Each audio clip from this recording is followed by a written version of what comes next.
OperaWine, OperaWine, OperaWine! Hi, I'm Virginie Saverys. I'm the owner of Avignonesi, a winery situated in Montepulciano and Corton. I know Avignonesi for a long time, but actually we're going to do a Vin Santo, and I don't think I've ever tasted the Vin Santo before, so this is an exciting new thing for me. Why are you showing the Vin Santo here? Well, Avignonesi is very well known for its Vin Santo, because it's one of the first wineries which has started selling its Vin Santo, which was a traditional wine served in family serving, Vino serving, and it has gained huge recognition in the world for its Vin Santo because it is so special compared to other Vin Santo. That's really my problem with Vin Santo, is that it is such a broad range of wines are sold under that name. You really do have to know the producer if you're going to buy a Vin Santo, don't you? Yes, but I would say it's the same when we talk about wine or Bordeaux or Barolo. You have really good Bordeaux and really bad ones, so it's the same with Vin Santo.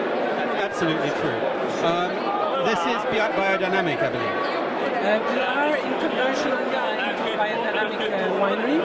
I believe we will be the largest winery in Italy, because we own 200 hectares. So it's quite a big challenge, but we are very trustful that it will work.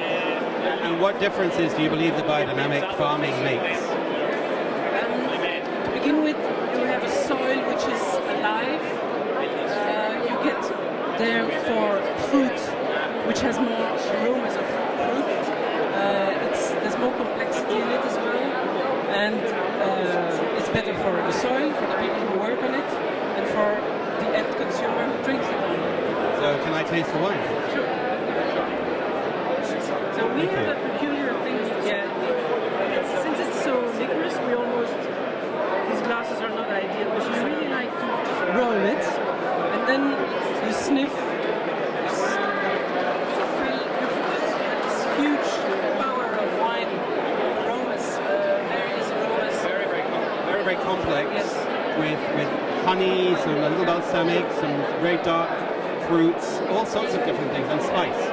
A lot of spices, and indeed you get all these cooked foods. You don't know whether you're smelling plums or cooked apples, or as you said, honey, balsamic notes to it. It's really a very intense flavor. Now, how do you serve this? It's such a rich, intense wine.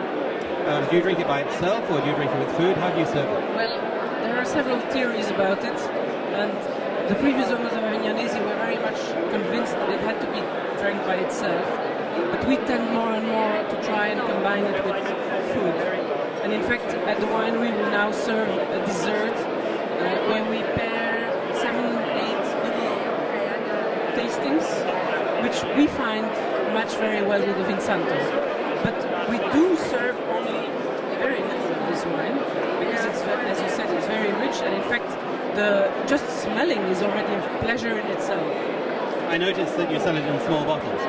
Yes, and astoundingly enough, with this vintage we're coming out with even smaller bottles, with 100 milliliter bottles, which people can buy at the winery and take in their hand luggage with them. And you know that our waiter at the winery serves about 18 to 20 glasses from a bottle like this, so you can please a lot of people. No, I think it's brilliant. I've tasted just a very little, and I've tasted a lot of wines today, but the flavour is still there in my mouth, and it's still developing. There are all sorts of complex, and it seems to me that there are the fruit flavours. There's a pear flavour and some orange peel flavours that are coming through now that I didn't notice when I first tasted it. So, it's lovely wine. Thank you very much. Thank you. OperaWine, OperaWine, OperaWine!